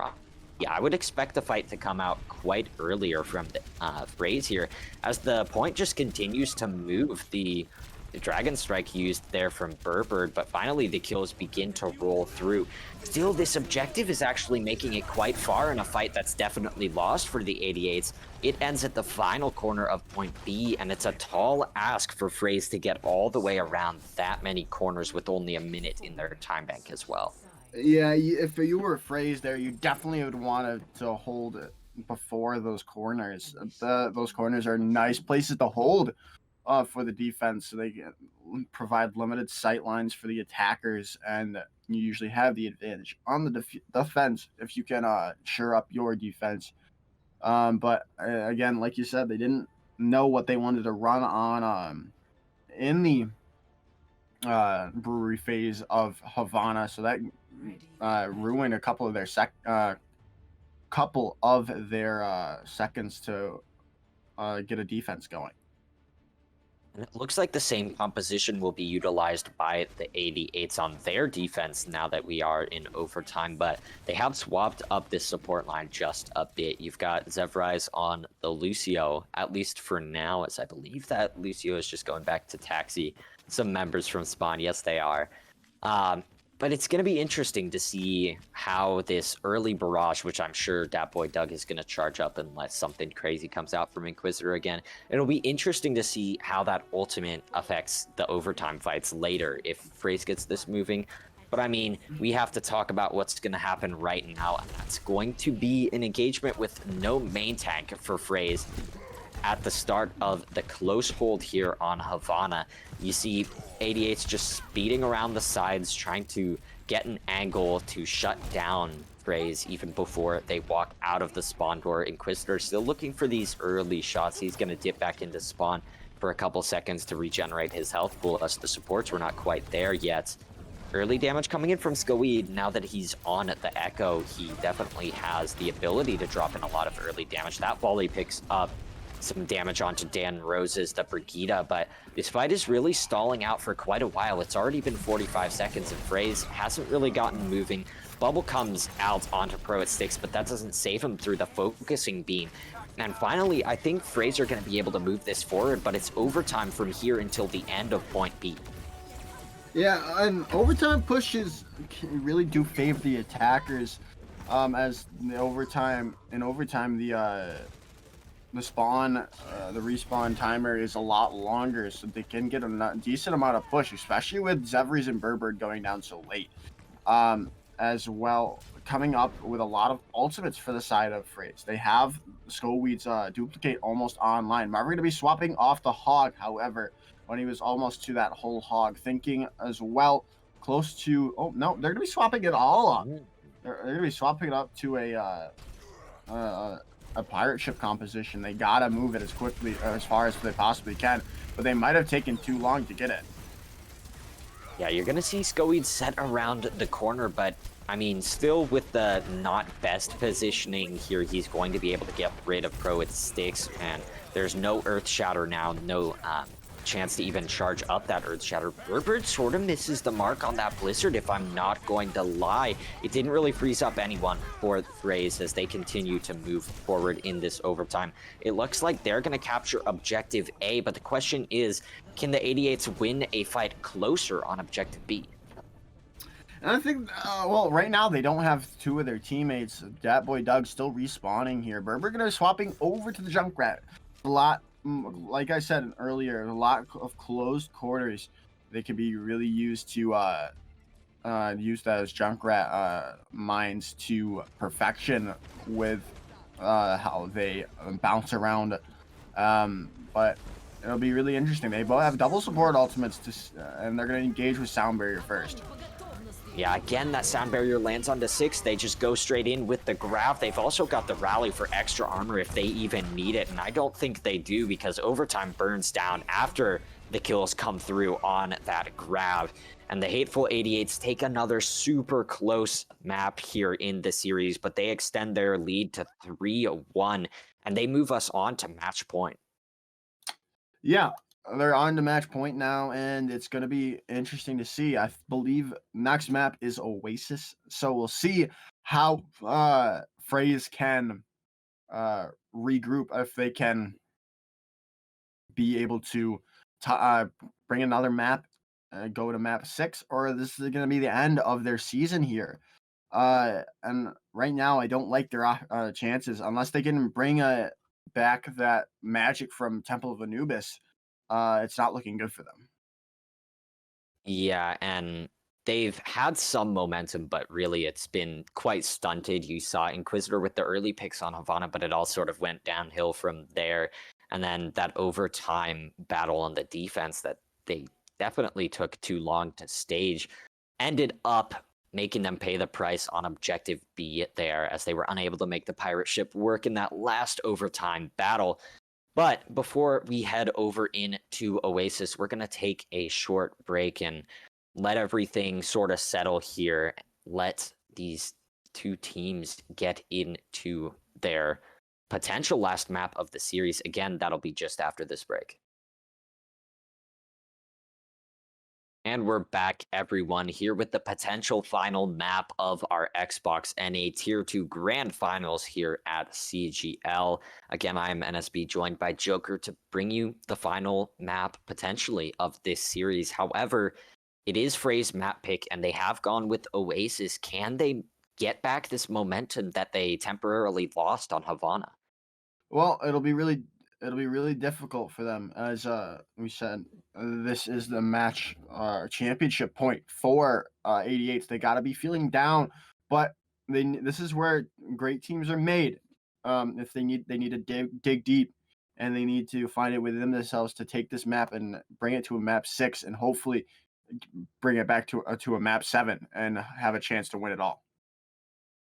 Yeah, and if Freys can flip it here, it would definitely be good for them moving forward, as, like you said, you can flip it all the way, get it to a map 7, get a potential reverse sweep, but we're only on the 5th one, and it is match point right now, so the momentum is in the favor of the 88s here. I believe they're just gonna continue to sort of dominate on this control like they did on Busan. However, we could see anything. Again, it is Frey's map pick, so there could be something playing into Oasis now. They might run a hit scan-based comp. They might try out their Disrupt comp again and see if it fares better than Busan. Yeah, I'd have to. It's really depending.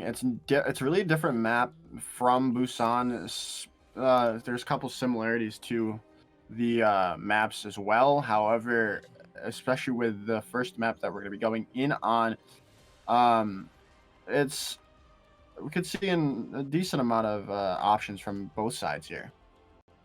And as we jump straight in to Oasis, Frey's Warriors still going to be in this blue. But one major change to note is that their captain has arrived to the match. RT8's in the game, so the shot calling is now there. They can now move on to this brawl composition with their main Ana, their main shot caller, main captain in the mix. Yeah, it's gonna be huge for the side of Frey's. They have that emotional leader. They have that in-game leader, and that could spell a great deal of it could be just great for the side of Frey's now. And it looks like despite trades going either way, Freys have won this positioning duel here. Skoid is going to get one extra for Freys before he actually gets booped off the side. And now it's going to be Hateful88 storming forward. They bided their time quite long, and that was a thing that just happened. Yeah. Master going off. It was a tactical reset from Flaming Master. For sure. As they saw they were not going to win that fight and they needed to regroup with his team. Didn't want to give more ult charge, but Triton's already almost up to their nano boost here. Matching, wow, cute dog here with coalescence. Yeah, and I mean, the ultimates that are going to come out in this fight as it boils down are definitely very different ultimates. Flamin' Master is closer to the Shatter than Pro-It Sticks. It looks like he's going to drop it in, and Pro-It Sticks is immediately gone. But RT Tritons, after committing the Nano Boost, gets felled on their own. Firespoon still has this Deadeye ready to go. He's on the high ground and picks up a second. But Freys, they take control here. They flip the objective, and that boy Doug might not get out of here. Neither will Firespoon, I think. Yeah, if he's smart, he'd just get off the side of the map, but because he's gonna get another health back. But is he gonna get felled? Yes, he's going to fall in the end. No. Flamin' Masters is gonna fall. However, in the response, that's not the trade that you wanted there. Yeah, and I mean, we are in the potential final map for Freys, and Flamin' Master made maybe a pretty big mistake here. Pays himself to the enemy team there, gives them a sacrifice in turn for the trade of Firespoon. But I mean, the Deadeye is gone currently, but the objective continues to be in contention here, as 88s had actually flipped it earlier in the fight, and Freys might have just been wasting a bit of time there trying to go into the Death Blossom. Yeah, and Dat Boy Doug getting that big Death Blossom, 2 kills, and then the follow-up as well. Mania getting a couple in the kill feed as well. Double support ultimates online for the side of 88s, and that's going to be able to help them weather the storm of Marvin's grab coming up here.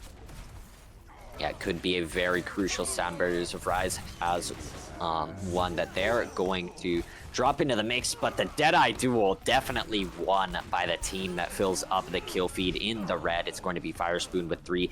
Inquisitor on the back side gets 2, just maybe trying to set his team up for a contest, but can anyone really reach the objective?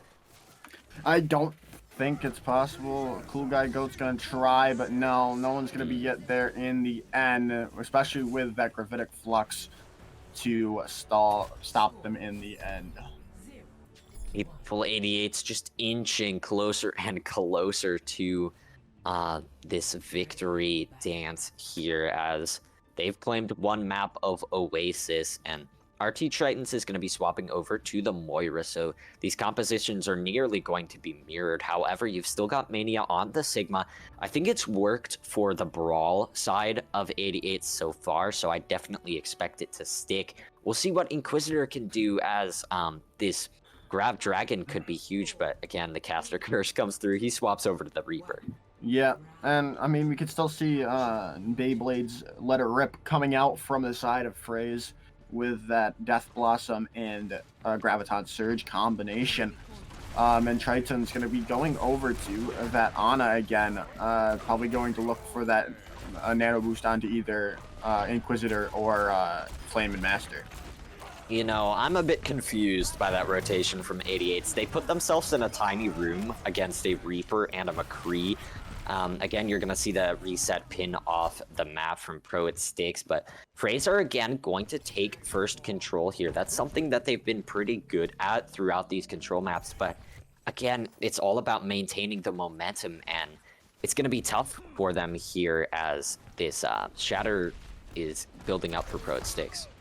Yeah, and he's got to know that Flamin' Master probably knows that Pro Sticks is either somewhat close or not close at all to the to his Earth Shatter at the moment. And here's Flamin' Master. He's gonna look for this big Earth Shatter if he can land it. The lead with the first kill in that fight, landing a big headshot onto Dat Boy Doug after the stun comes through. The Shatter doesn't land on anything, however, and there's not too much support because this sound barrier isn't ready to go for Cool Guy Goats. But Freys nevertheless maintain their positioning here. You've got the swap coming through, and immediately Dat Boy Doug farms up a third of that Riptire. They're just gonna wait for Firespoon to respawn though, because they need that Deadeye, and they definitely want the Coalescence to engage. Yeah, you've got to expect with this Junkrat, it's going to be nice, especially if they play in those small rooms on the side of points. Just get a lot of area to get connection of the Junkrat ammo. You've got that sound barrier coming in response to a lot of ultimates from Hateful 88s, but the Shatter is the one that really lands down. You saw a stun going on to Inquisitor right as he began the Death Blossom. He still picks up one before he falls, but 88s continue to surge forward. They commit the sound barrier just to close everything out. Firespoon with 3 here, popping off at just the right moment to bring 88s closer to a win on this round, but it's gonna be tough. Yeah, and like you said, Firespoon getting those 3 key kills in the end there to flip the fight in their favor. 88% against 88s here for Frey's Warriors on this in the blue team right now. They gotta be able to use their cooldowns, use their ultimates correctly if they want to win this map. If it does 88s.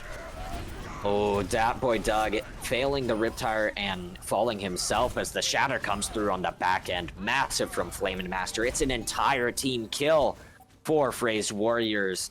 And again, I think these contests probably won't come through. This time it's for the 88s, though. They've got Pro at Sticks on the ball. He's trying to make his way onto the objective. Zevrise will get there at just the right time, but I mean, again, it's just staggers coming through onto the point. 88s one by one, sacrificing themselves to the units of Frey's Warriors, who also happens to have many ults that they're dropping into the mix. This overtime is going to burn down pretty quick, and we are finally seeing a sign of life. A round is picked up by Freys in a control map, which is something they haven't done so far. Yeah, and that was a scary sight to see at the end of there. Marvin, 100 charge, nanoed. Oh, You've got to be shaking in your boots when you see that. But like you said, they're showing life, and I really feel like it's Tritons being able to be in the match now, with the side of for the side of Freys. And like I said, that in-game leader and that emotional leader for the side of Freys is really important to this team, and it's really showing right now. Yeah, I would definitely agree. Just having your captain in the mix is so big if you are this far into the CGL playoffs. Every single second that you have with your team is going to matter down to this point, and having the captain there really sort of solidifies things, and we've seen it be a very close back and forth so far. But Firespoon is now on the May as we start out on the University. That wall is going to give them so much of an advantage in terms of positioning, but I mean, these 2 DPS, Skoid and Inquisitor, continue to get these early kills, get these crazy shots, and that will give Freys first control. Yeah, it was a nice play coming out. They didn't die to the May wall of Firespoon, which was huge. And if Flamin' Master did die to that, we're talking about how good of a fight it was for 88s there. It was just good all-around team play coming in from 88s to keep their main tank alive and be able to start their capture of University. Something quite interesting here is that Firespoon is nearly ahead of the Earth Shadow charge of Pro at Sticks. However, that Reinhardt is going to die as he farms up the Earth Shatter in the last few moments of his life in that fight. The trap comes through, and that's going to prevent Flamin' Master from getting even more aggressive than he already is. But he has a Shatter of his own this next fight. Yeah, and he's just been really it's been really like a main tank differ in this round. He's just been so much more aggro than Pro with Sticks. I feel like it's got to be that Ana that's from Tritons that's really playing in their favor. But there's a load of ultimates coming out from 88s. Yeah, you've got the Shatter and the Riptire combo there at the start, and they move forward, committing that Blizzard. They don't use any support ultimates, however, and when they pick up this objective after they deal with the rest of these staggers, that's going to be crucial for them to maintain control. It's got to be crucial for them to maintain control because it's up to 70%. If it swaps over to 88s, or sorry, Freys, it could be their last fight or the penultimate fight coming up, and you don't want that. You want to end it now. You don't want to have it Freys to gain confidence and be able to get back in the series. Yeah, 2 grabs, but definitely a lot more being committed into the grab from the side that's defending the point in the Hateful 88s. They've still saved their sound barrier, and they're coming up on another Riptire, so ult economy looking pretty good this round. Yeah, it is looking pretty good. They got the Riptire online. Zevries has that sound barrier. But looking at the side of Freys, they've got more ultimates online. But here and an unfortunate missplit from Tritons as the Nano is going to be on to Cool Guy Goat instead. But here comes the Death Blossom out from Inquisitor. But that was a nice charge into Pro with Sticks. Yeah, Flamin' Master again being the more aggressive main tank, and that seems to be the difference maker for Freys on the University here. Getting rid of these last 2 supports is going to be the only thing that they need to do to secure the flip. But now the re-engage actually comes through quite fast here. Even though there was no speed boost available for the 88s, they somehow managed to get back into the point quick, but they did die very quick as well, and we've set ourselves up for a final fight, Joker. Yeah, this is the final fight. It seems as or penultimate fight maybe if they can die quickly here. But Firespoon gonna be online with the May ultimate here. That's gonna be huge for this re-engage. Yeah, it's the big tool that can get them just that one final step closer to taking the series. It's a nice bit of work there from the supports to sleep up and boop in Pro at Sticks after he committed the charge. So the kill's already going early for Frey's Warriors. The DPS popping off at exactly the right time here. 2 for Skoid, 2 for Inquisitor, and 2 maps up on the board for Frey's Warriors. Yeah, not even just the first nice plays coming out from the supports was that saving the sound or speed boost for that blizzard coming out from Firespoon, speeding everyone out of the blizzard and getting no value from it, and then the sleep, and then in the end we saw how it ended up for the side of 88s. Yeah, Frey is definitely finding their identity here on Oasis, looking a bit more like a team, looking like they can actually contest the brawl of Hateful 88s, which is something that not many teams have done before in the season. And I mean, that's great, but the Hateful 88s are still on match point, and they still took that down to the wire on nearly every single one of the Oasis rounds. They even captured the University there at the start. So they're still the ones with the advantage, but in terms of momentum, Freys may have another chance to move it closer to that reverse sweep moment. But Joker, thinking about our next map in the series, I believe we're going to be moving on to the hybrid section now. It's Hateful 88's turn to pick the map, and last time they picked the map, they did win the map. Yeah, and I believe they are going with King's Row here as their map pick. And it's everyone's favorite map. It's Scrim's Row, as everyone calls it. And we're probably going to see a lot of brawl, and that's what we love about Kings Row.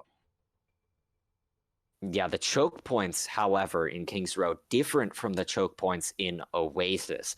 I think it's definitely more tank-centric, which plays into the 88s. I also think it's a lot about dishing out damage on every single rotation that comes through. So if they move back to this BAP Zen and the Sigma, I think the Hateful 88s could very well put together a nice hold.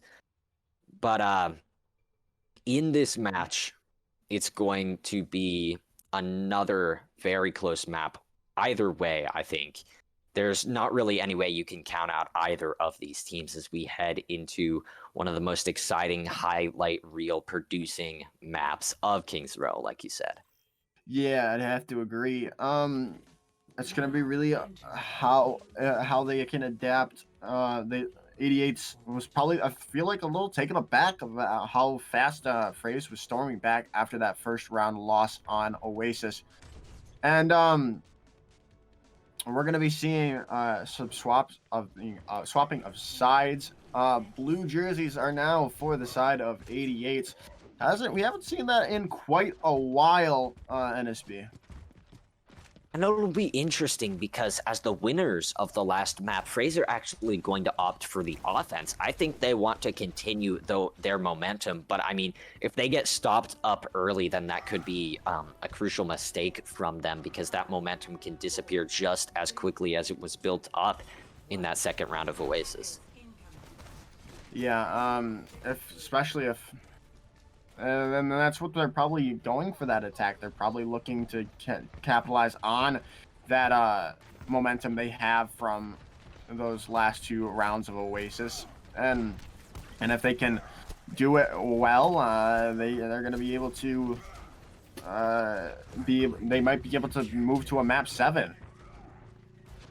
Inquisitor just touching his toes to the edge of the objective there to try and force the 88s to drop down. But look what they've done. They've only sent their tanks. They've left those high damage dealing DPS and supports up on the high ground to just spam down bullets from above. And 2 of those players are going to get kills, as well as Firespoon, who's back on the tank, getting 2 of his own. This time he's on the Zarya, and I mean, what can't this guy do? Yeah, Firespoon is just playing so much, many different roles today. We haven't seen him play support yet, but we've seen him play everything else to speak of. But we're gonna see a complete swap of compositions as Ink is gonna be going over to the far. They're gonna be running double bird here for the side of Frey's. Layman Master looking for the roll through.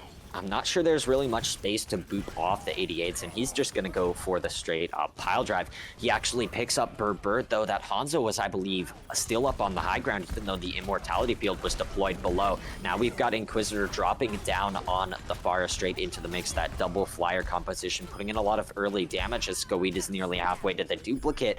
Him and Inquisitor are going to take out the tanks of the 88, so it's now just the Baptiste left to stall things out. That's probably not going to last long as the Immortality Field is burned down quickly. 2 minutes off the clock, but Objective 2 also unlocked for Frey's. Yeah, and it wasn't that long of a push. They only took 1 push with that first composition they were running, and then realized it wasn't going to work. Swap to a better comp, and it worked out well. They're pushing with 4 minutes and 15 seconds on the clock, which is still a very good time bank for Streets phase of King's Row. Here's where 88s have the ult advantage, and here's where they can begin to cycle those ults. If they take this coaching to heart like they did in the first few maps of the game, then they're going to be able to cycle these ultimates very well, and they're going to be able to just hold this for quite a while. You see a lot of them committed here as Surprise. Once that Transcendence is gone, he's going to be taken out on the backside by Inquisitor, who finds a second. Flaming Master also with 2, taking out the counterpart support of Wow, What a Cute Dog. And Ultimate's still online for the 88s, but Frays have sort of equaled up the ult economy. Yeah, it was really a key pick coming from Marvin earlier in that fight with getting that pick on a pro with sticks, not being able to mitigate that damage anymore without the Reinhardt shield. It was easy for the side of 88's, or sorry, Frey's to win out that fight even after grab was committed. The headshot coming through on to Inquisitor as he just fired rockets from above. You're going to see the shatter actually land on 3 from the duplicate, I believe, of Skoweed. He actually drops in a second shatter here, and he's going to pick up 2, but the return one is just about as big. You see Dat Boy Doug all the way in the spawn trying to use that Riptire to maybe add a kill before he gets back to the objective. He does find 1, but the Junkrat himself is not going to be there for quite a while, and point B is captured pretty fast. Yeah, it was good play coming in. Skoweed getting a nice duplicate, getting 2 kills with a duplicate, and then getting 2 shatters as well. A lot of 2s going on in this 6th map here. As we see going into this 3 ultimates on a line for 88s, and here comes the Nano to Farah. But it only gets 1 before Inquisitor falls, and I mean, that's 2 ultimates in the mix, just sort of falling by the wayside. It was just traded out, and now you don't have that star DPS ready to send rockets onto Zevrise, who immediately gets a kill there. I don't think the Transcendence is needed. They might just commit one of these DPS ultimates or the Amplification Matrix to close it out. So far, none of them coming in. They're biding their time quite well, and they've played this passive enough to where their DPS are finally getting the kills to send Freys back to spawn. Yeah, and that's good. They didn't really have to use anything. That big pick onto the Ink with Fire Spoon on that Diva swap was huge because they didn't have to invest any ultimates to win that fight, as Berber getting a nice pick onto the Inquisitor. We haven't seen too many pop-offs from Berber, but he's sort of beginning to hit these crazy shots on the Hanzo here on King's Row defense. You gonna see Flamin' Master jump around that corner real quick, try and pressure down Pro Sticks, but Pro Sticks now has the advantage in terms of shatters. Skoweed comes into the mix with the duplicated Reinhardt, and Pro Sticks is gonna try and drop in the shatter in response, but there's 2 shields blocking that one up. Now the pressure goes onto the high ground. The Transcendence comes out to protect 88s though, and they continue to trade back these kills. Fire Spoon out of the mech, so there's nothing to mitigate the damage coming through from Marvin and the rest of his crew, but Marvin himself falls. No high charge Zarya means it's going to be tough to continue rolling this one forward, but I mean, when has it ever been tough for Inquisitor to get these kills? He finds 2.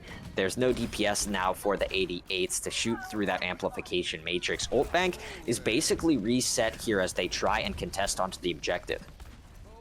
Yeah, Skoweed getting that pick onto the DMAC Diva in the end, but they're going to be coming back on a lot of stall heroes, which could be good for the side of 88s, but no, it's not going to be, as Skoweed's going to get Berber out of the fight. Inquisitor dropping in the Deadeye. He's actually killed before he can locate Zevrise, who was just riding around the backside on the Lucio.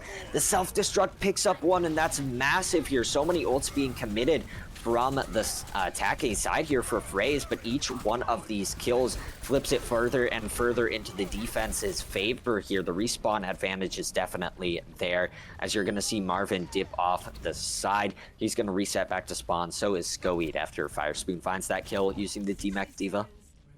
Yep, as 60 seconds remaining, as Athena so eloquently put it.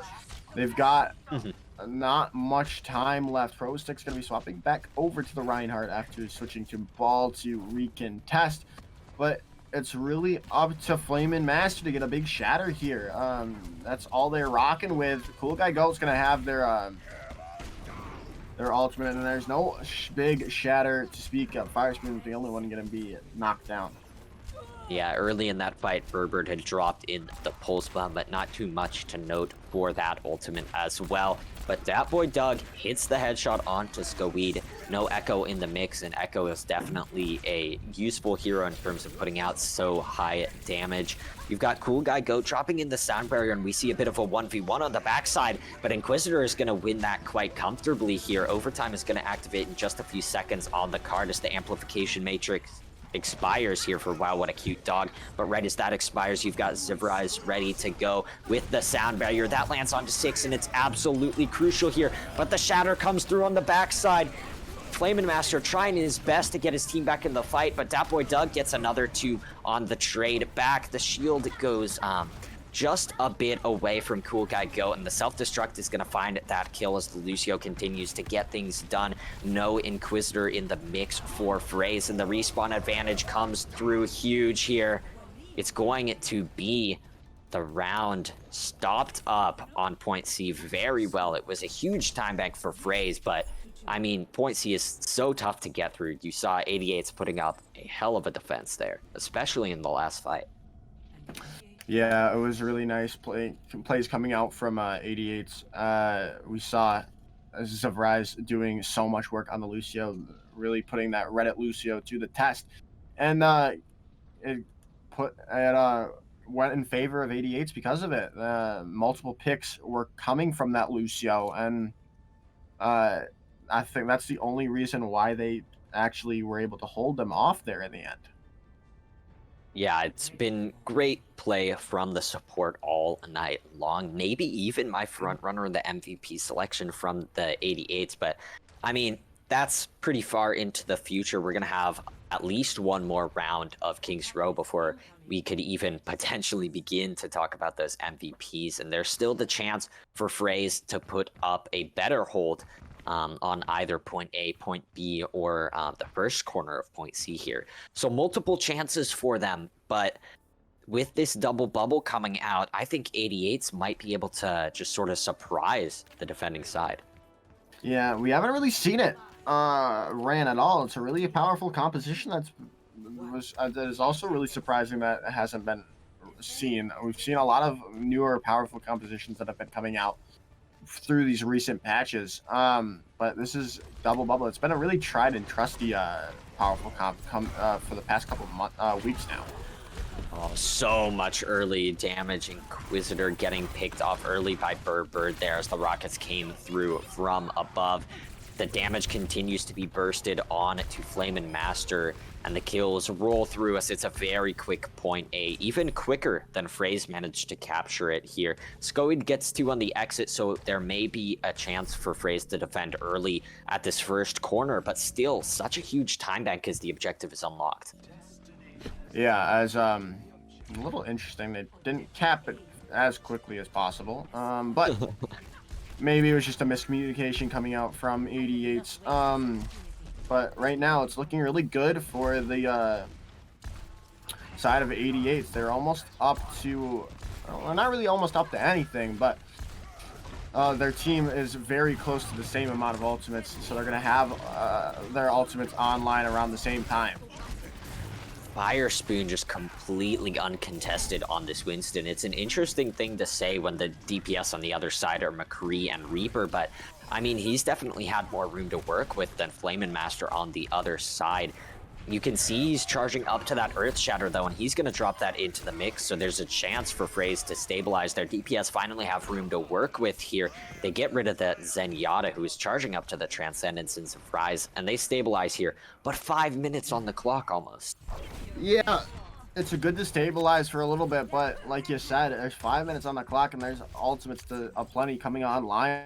88's starting with this ooh, and almost a pick off onto Inquisitor would not have been good for this hold.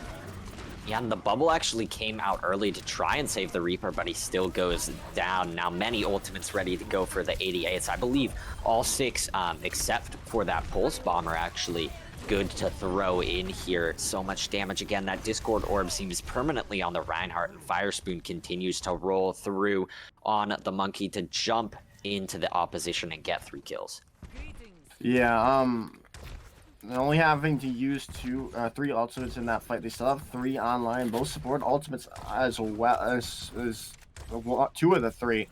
And that's going to be huge for this re-engagement, especially with Marvin's grab coming online soon.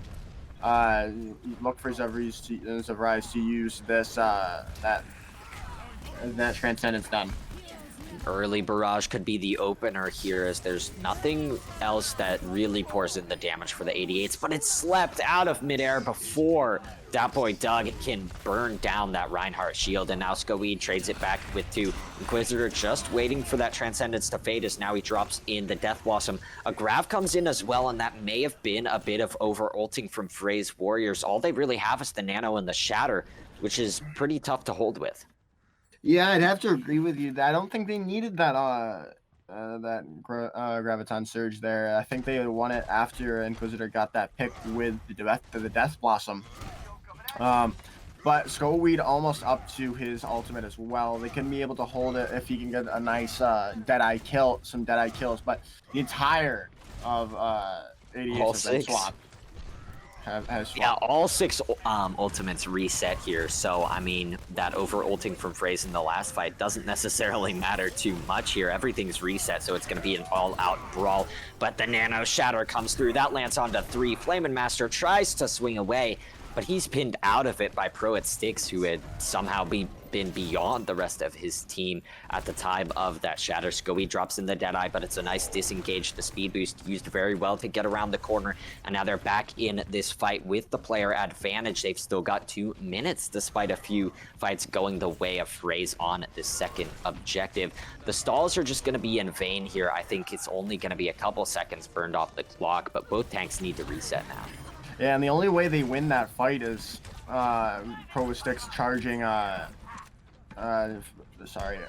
Flamin' Master into his team, because he was a little bit of front of his team after that Shatter, and Flamin' Master decided to walk past him to try to get the squishies out of the fight, but Pro Styx was thinking on his feet there and getting that pick onto Flamin' Master.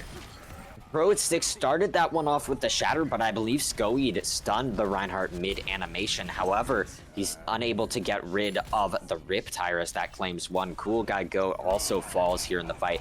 A lot of damage charged up from the Deadeye, but it doesn't really hit the mark here as that boy Doug continues to get the kills on the Junkrat. So many fights where he has gotten the 2 pieces. He makes it 4 here, and that's just going to be it. That's going to be the end of the series. So many ultimates committed means that Hateful 88s will be your Tier 2 Grand Champions at the end of this King's Row map. Yeah. Congratulations to 88s.